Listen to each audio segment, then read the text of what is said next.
Hello and welcome to this week's episode of the Not Scooby Podcast. Today we are joined by Aaron Bisset, an actor that I have known for many years, and we've worked on a variety of productions together. So in this week's episode, we really want to demystify the acting process, what is going through Aaron's head as he prepares for a project, and more so than anything, we really want to explore and discuss how an actor and director build the relationship, what a director can do that is very helpful to actors, how to pass on notes that are easy to understand and actionable, and something that the actor can then go on to apply on their very next take. This is something that I struggled a lot with when I was in college and university, up until the point that I really decided that I needed to put more time and effort into learning it, because a lot of directors are really comfortable behind the camera, talking to the camera people, talking to sound, talking to the editor. These are things that we were all quite comfortable with, but acting seemed almost magical. I had no idea what was going on in an actor's head on set, and it made me quite insecure and quite nervous to then pass on a note, because I thought, who am I? Who am I to pass on a note? I don't have a clue what I'm talking about. So I do feel like there's genuine actionable tips that you can take from this episode and apply to your very next video, your very next production, as well as some book recommendations that totally changed my perspective on directing and acting and that relationship. So without further ado, let's jump straight into the episode, and I hope you enjoy.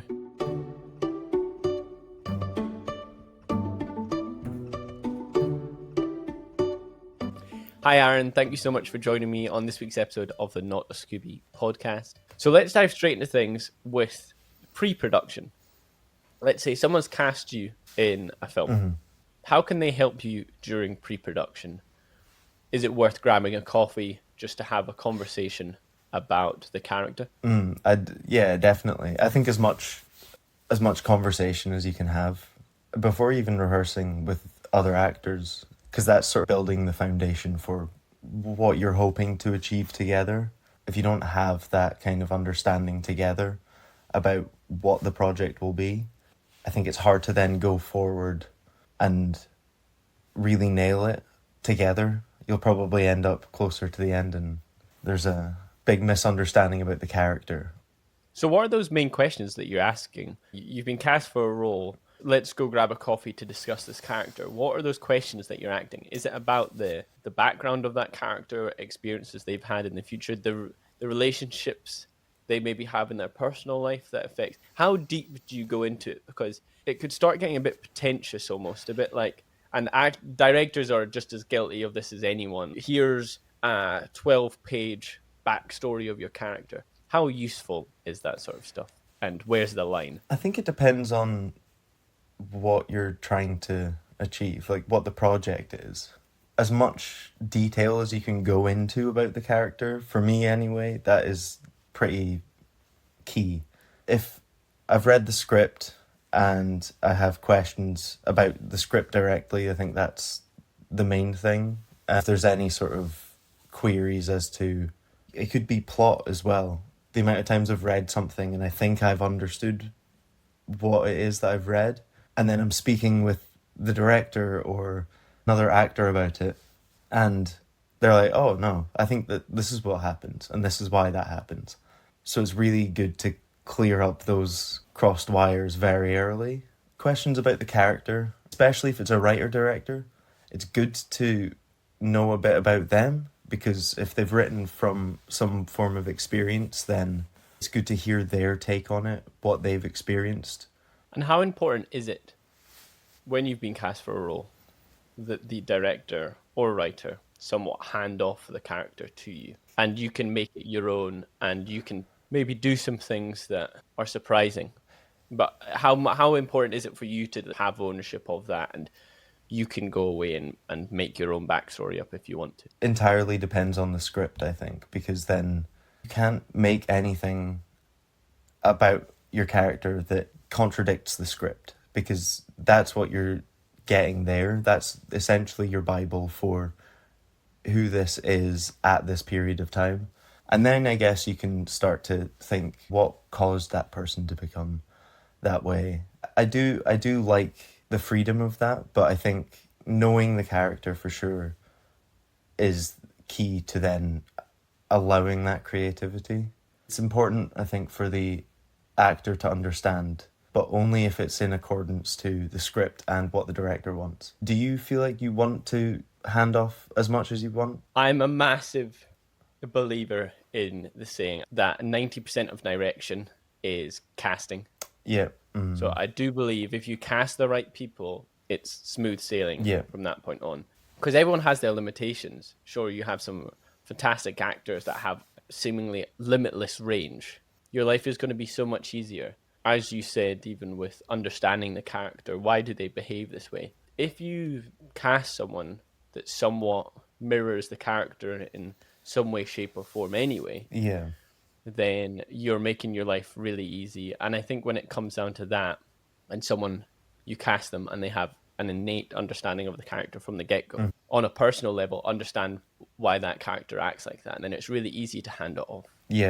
And say, you take full responsibility for this because I've got enough on my plate and I need to start delegating something. Because you can't be a control freak. You're going to either spend your whole life making this one film, or you're going to run over schedule, or you're going to be stressed out your box. Yeah. I think that it's a collaborative process. That is something that a lot of actors forget a lot of the time, I think, is that like the director's got so much more going on than just like the scene. Say, for instance, it's not just you as well as an actor. There's other actors who want to know if they're doing a good job and how much they can go away with it and like change what's happening. And so moving into production, I think let's try and find some actionable tips and tricks for directors who they're sitting on set and they're like, this performance isn't working. What can I be doing differently, and how can I maybe work this through and we can get something that I'm more happy with? I think the first thing, stressing again, the casting is 90% of it. Yeah.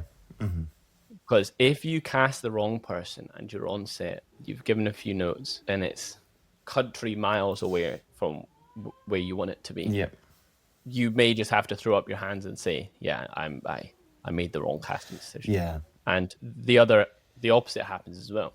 You cast the right person, you let the cameras roll, and it's fantastic from the get-go. Okay, we've already got it in the can. Now let's experiment. Yeah. I'm such a big advocate for that. Get the shot in the can, get the scene in the can, and then if you've got time, 1 or 2 more takes, and do something polar opposite. Yeah. Instead of in this scene, if you're having an argument with someone, instead of punishing them, the objective is to seduce them. Yeah. Let's see how that goes. And it may well be absolutely terrible, but I think it's so important. David Lynch, rest in peace, was such a massive advocate for that. We need time on set to experiment. If you only give us 1 or 2 takes, we're not going to get to do anything interesting. Yeah. That's where the interesting stuff happens, where you start taking risks.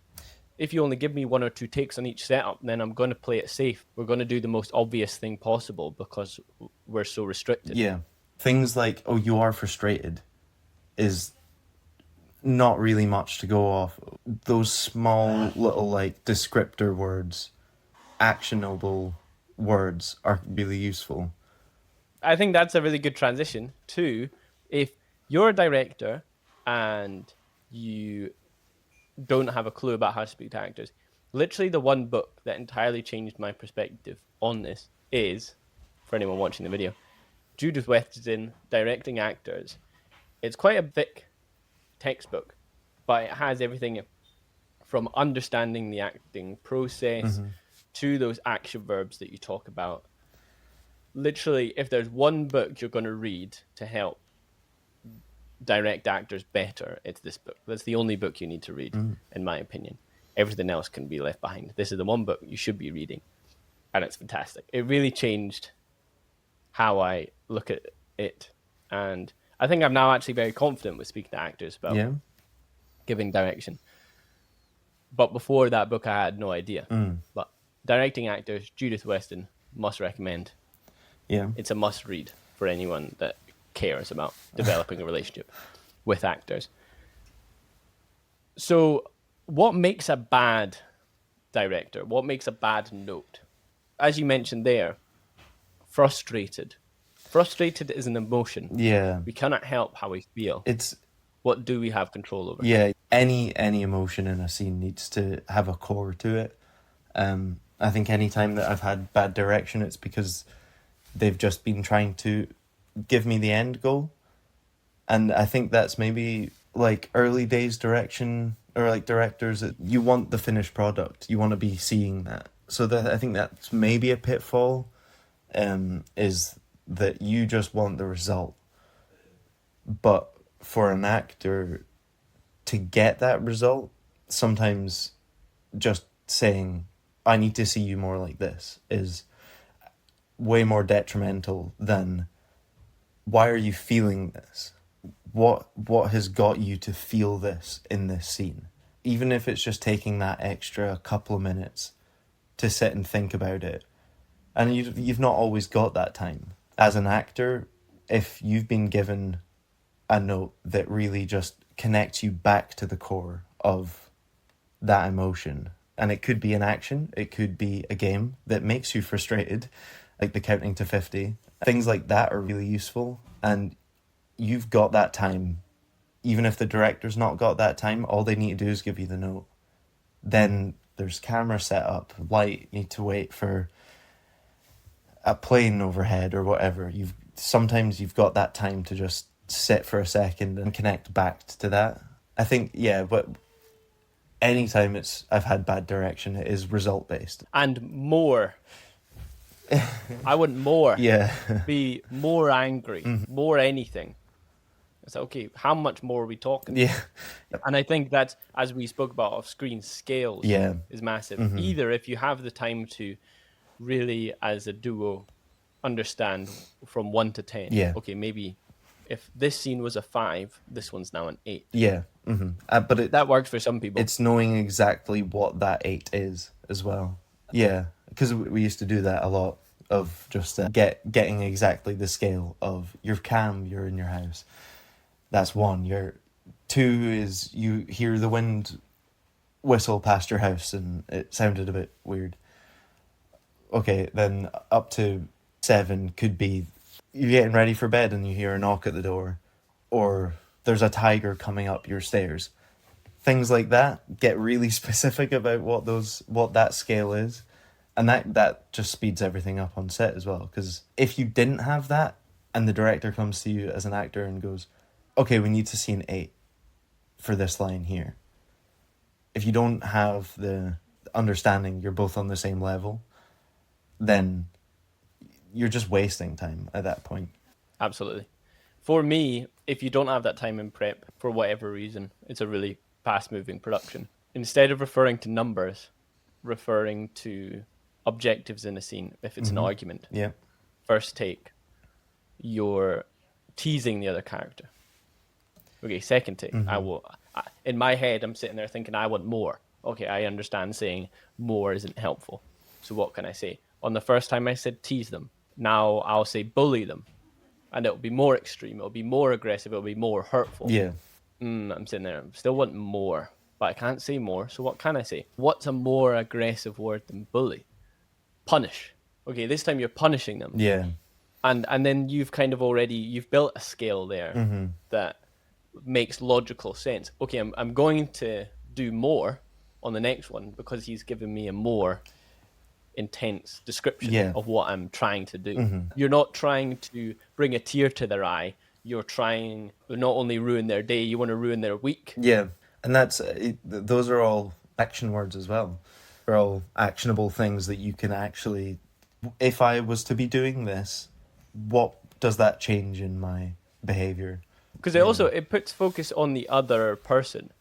That's a massive thing that Judith Weston says about action verbs, is if you give someone emotion, be angry in the scene, they're focusing on themselves. Yeah. If you give them an objective, punish them, seduce them, make them laugh, make them cry, as if you want them to leave the room.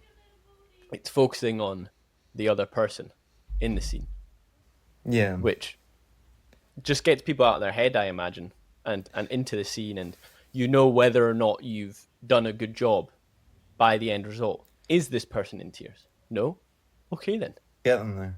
That's an objective. I know if I've done my job because I've gotten the reaction that I wanted out of it. Yeah, I think that's also down to how well the actors are at working together, because as an actor you should just be thinking about speaking to someone else in a scene. It is all about the dynamic. It's never about, oh, it's just me and I'm trying to get this out of the scene. It's a dance. You have to both give and take. Giving cast members objectives. I love when I'm giving notes. Don't do it as a group. It's not a group exercise. Mm-hmm.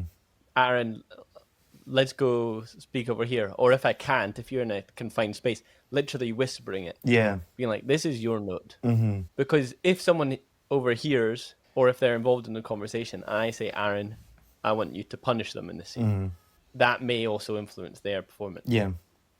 But I often don't want that to influence their performance. Yeah. Because in real life, people can't read your mind. People don't know what your intentions are, what your objective is. Yeah.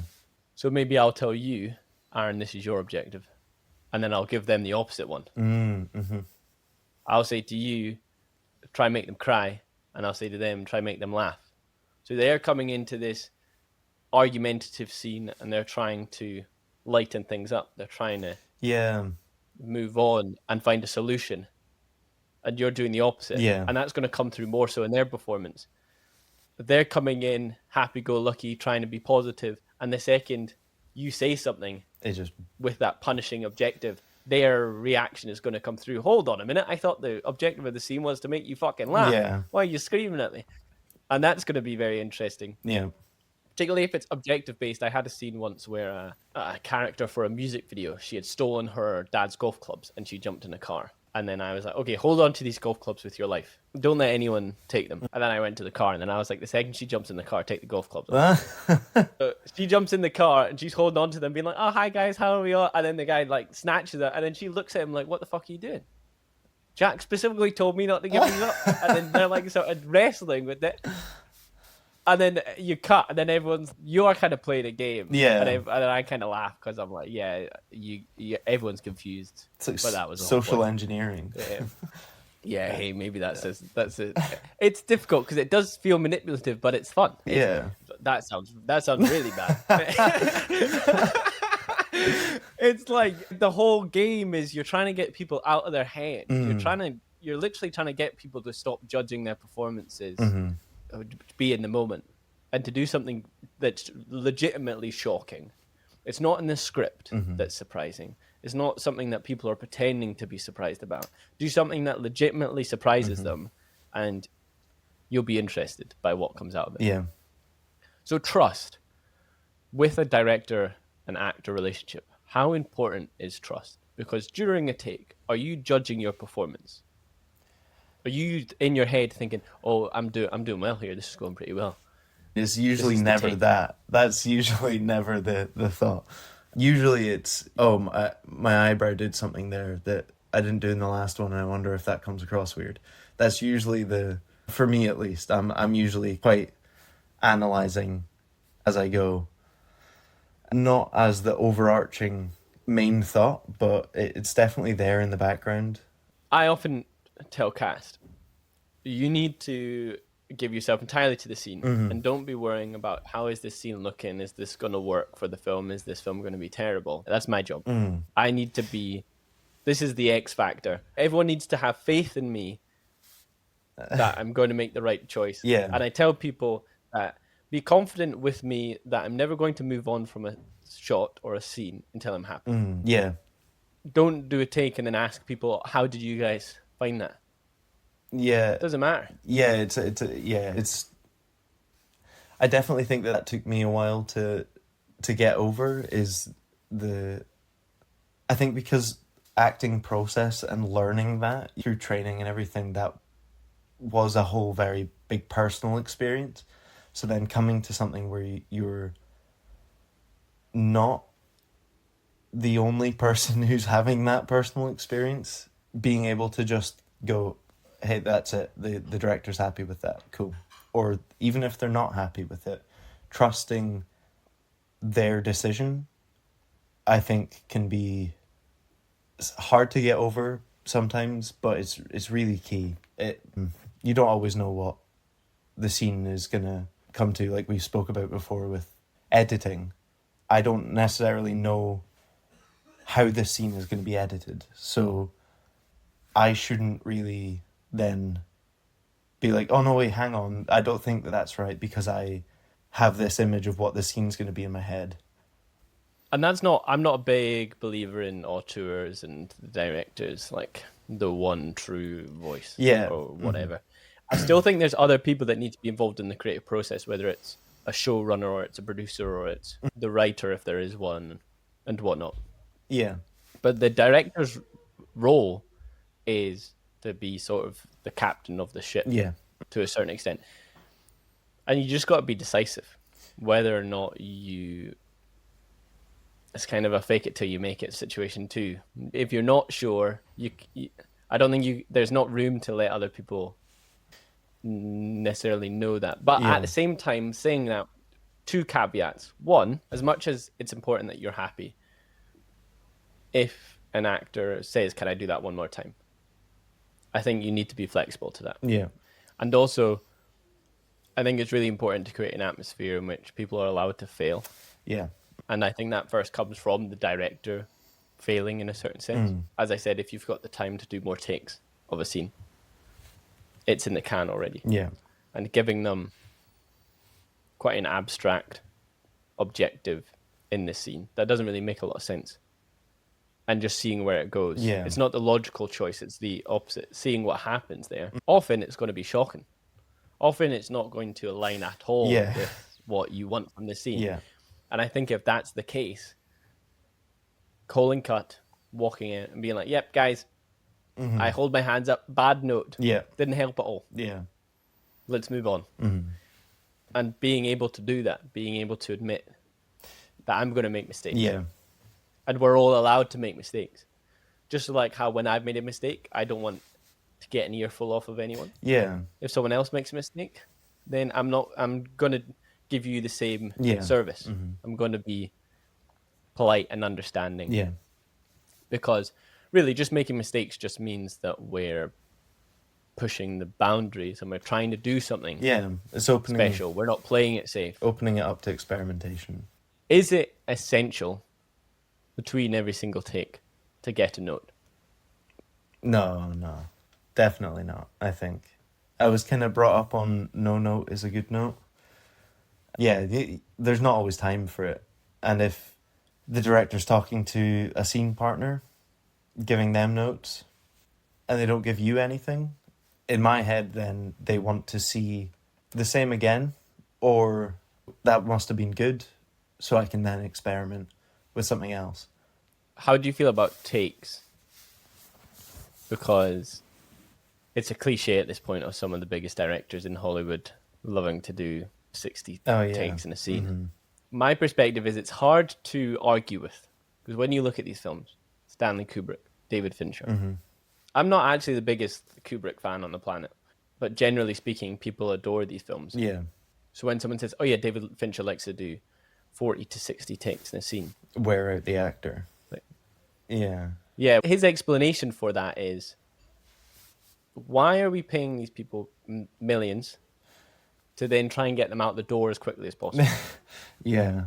He's like, what I like to see from an actor is optimism. They see it as I'm giving them another bite of the apple. Yeah. To try something different, to do something different. I'm just not sure it helps when you get over 5 takes given a note and you're just like, back to ones, we're going again. And then you're probably left on no man's land thinking, okay, we're going again, but why? Yeah. Like if there's zero communication, it's like, yeah, but why are we going again? I don't really... I think that also comes down to who the actor is. And again, that's casting, I think, because I think the casting should also be based on how well you think you'll work together. So then you get an actor who, their process is, I very meticulously come up with these 4 different things that I'm going to do for this scene. And that's what I'm going to do. But you're wanting to push them past that.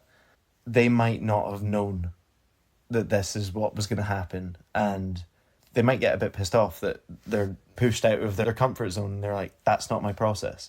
I think it really depends on the context. If the context is, you're working on a super low budget short film. No one's really getting paid the rates that they deserve. Yeah. And everyone's well aware of this. Then don't take the piss. Yeah. Don't go doing 40 takes. Don't go doing 20 takes. Forget about it. Move on, because no one signed up for that. Meanwhile, if you're working for Warner Brothers, the full production is 500 million. Your cast member is getting paid 6 figures, more, 10 figures. I don't know how many figures. Yeah. At that point, particularly if you know the director, no one's going to sign up for a David Fincher film and expect anything else. Yeah. At that point. But I understand the logic that he goes by of, we're bringing these people in, they're probably the most highly paid person on set, and we're trying to get them out the door as soon as possible. That doesn't make any sense. Yeah. I'm like, yeah, fair enough. So let's bring it back to some really actionable advice, tips, tricks people can apply. So first off is giving your cast action verbs, intentions, objectives for a scene. What do you want to happen to your co-star? Do you want them to cry? Do you want them to laugh? Do you want them to embrace you? What do you want to happen? Putting the emphasis from the actor onto the other person is really helpful. Yeah. How important is the energy of the director? For example, if it's a big climactic scene in Cattle, we've got this sort of massive face-off where the farmers and the teenagers finally all clash, and it's physical. People are shouting, people are pushing, guns are brought out. If I'm as the director sitting there, is it essential that they match the energy? But, if I'm doing a Clint Eastwood impersonation, I'm just like, whenever you're ready. Personally, maybe that's me just thinking I'm the center of the universe, and that would make a lot of sense. But if I'm on set and we're having a scene like this and it's crazy, and I want people to be a bit erratic, and really kind of push the limits, almost become a bit, just wild. Yeah. I want a wild energy to this whole scene. If I'm then running around with that same energy, I'm passing on notes, and I'm like, this person's been messing you around for 3 weeks now. Like, you really want to show them. Like, you really want to give it to them. And I'm basically almost like a boxing coach between rounds. I'm like trying to hype them up. Go on, get the belt. And I think that adds the energy. Similarly, when we had the group scenes with the teenagers. Running in and being a bit erratic myself, and being like, trying to hype everyone up, basically. Being the number one hype man. Personally, I found that helped a great deal, matching that energy. Yeah. Because I think, again, it develops trust. It brings comfort to a scene of okay, Jack's gone there, so I can be that excitable as well. Yeah, I think that's it. If the set feels a bit not the energy you want it to be, I think the director, who quite often is seen as like very technical headed, if they start to get into it and they're really like given the energy, it kind of is like, it's like seeing your parents almost start to do some crazy stuff. You'd also, the energy changes. It's like, oh wait, why is dad like dancing, doing like a crazy, it just sort of breaks you out of your shell. I think if it feels like it needs to happen, it's definitely very useful for the director to also just go along with the energy and bring it up. And because it can be tough to know exactly what it is that they want as well sometimes. But if they're just doing it, then it's, okay, there we go. I don't ever mind as well being shown what to do by the director. And I know that some people think that should just never happen. But if an actor's not quite getting it and you think, I know how this should be acted, giving that little like moment of, I think this, and like giving that energy is really important. Because you're working together at the end of the day. I don't mind being shown how to do something if I'm just not getting it. Does that apply to line readings as well? Because I know that's a massive thing. Don't read the line. And the minimal acting that I've done, I've actually often thrown that at the director. Yeah. There was a scene, shout out Matthew Lennox from HND Nescol. We were doing his short film, and it was like a bank robbery gone wrong. And I was posted up against a wall, and I think I was maybe knocked out, and I was like coming to, and I was apparently just repeating the other character's name, Daniel. But he wanted me, and I was saying it. I was like, Daniel. He was like, "What are you doing? That's crap," which it was crap. But I'm like, we did it a few takes, and he's like, "No, you're concussed. You're like you're kind of traumatized from this whole experience." Okay, Daniel, and sure, I'm a terrible actor. Don't get me wrong, but I was like, "Okay, look, Matthew, do it for me. Demonstrate. How do you?" And then he tried it, and he was like, "Yeah, a lot harder than I thought." Yeah, right. When you're giving the note, oh, that's kind of obvious. Okay, try it, and you're going to understand why it's not really working. Yeah. So I think maybe that's a note for actors, potentially, if you're really not understanding something, even maybe offering that up to the director. Yeah. Do you want to demonstrate for me? And it may well prove to them that, oh yeah, that doesn't actually work. Yeah. That was a bad note from me. Yeah. And I'll take responsibility for it after I've done it myself. So does that apply for line reads as well for you?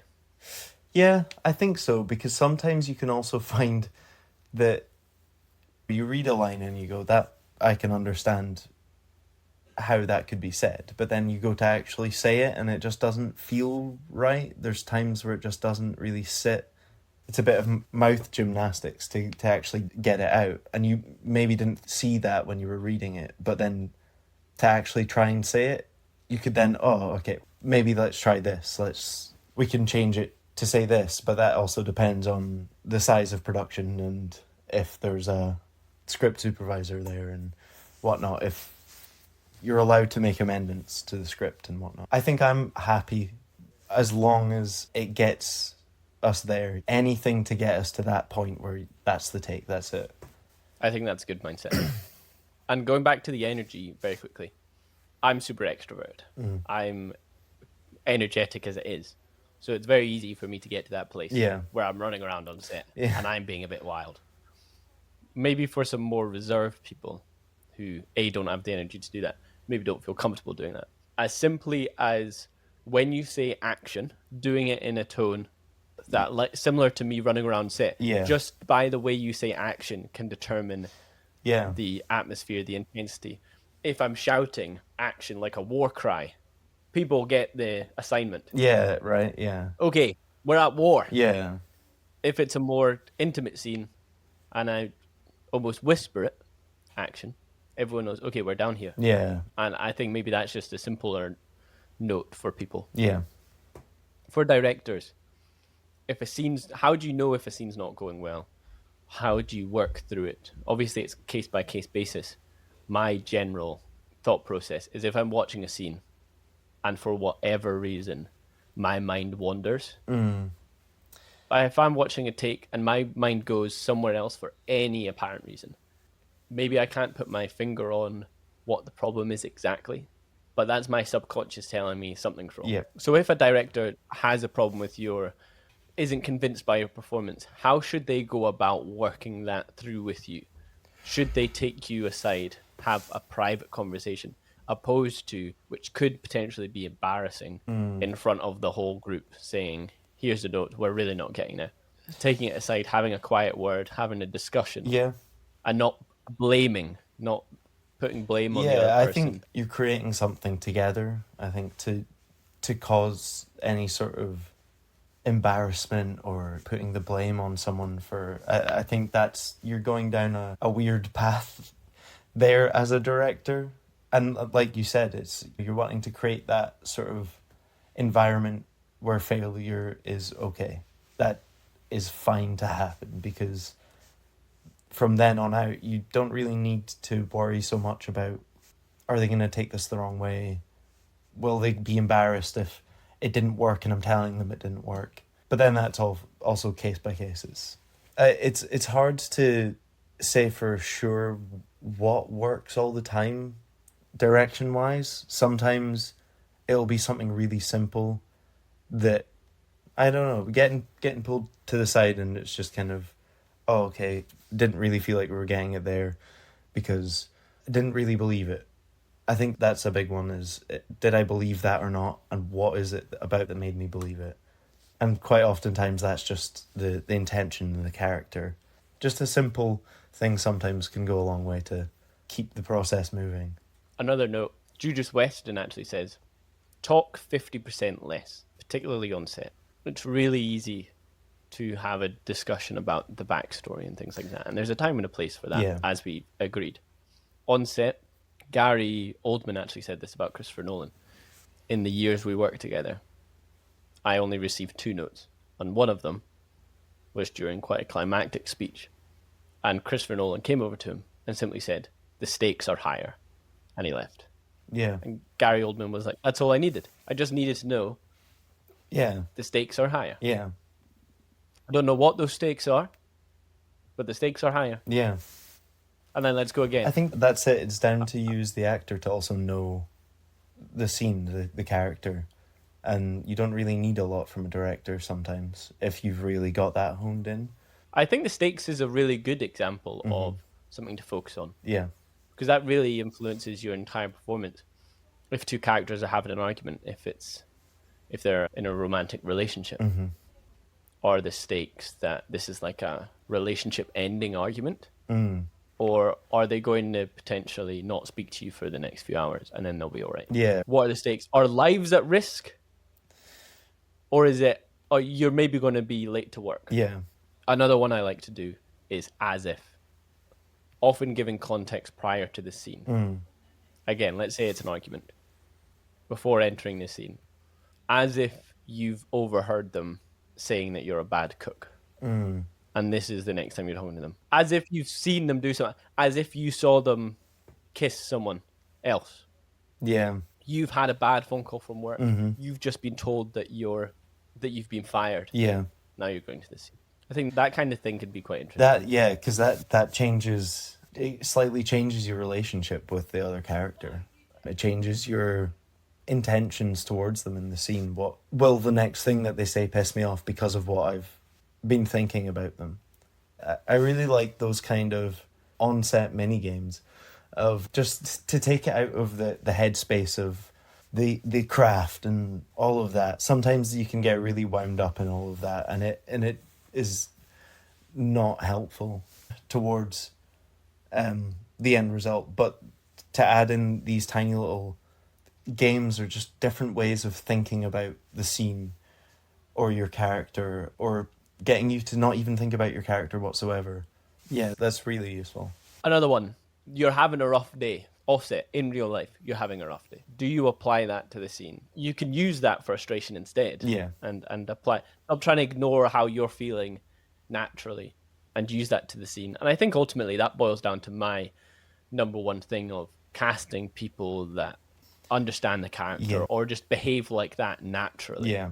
And I understand that's maybe taking away a bit too much from the craft of acting in general.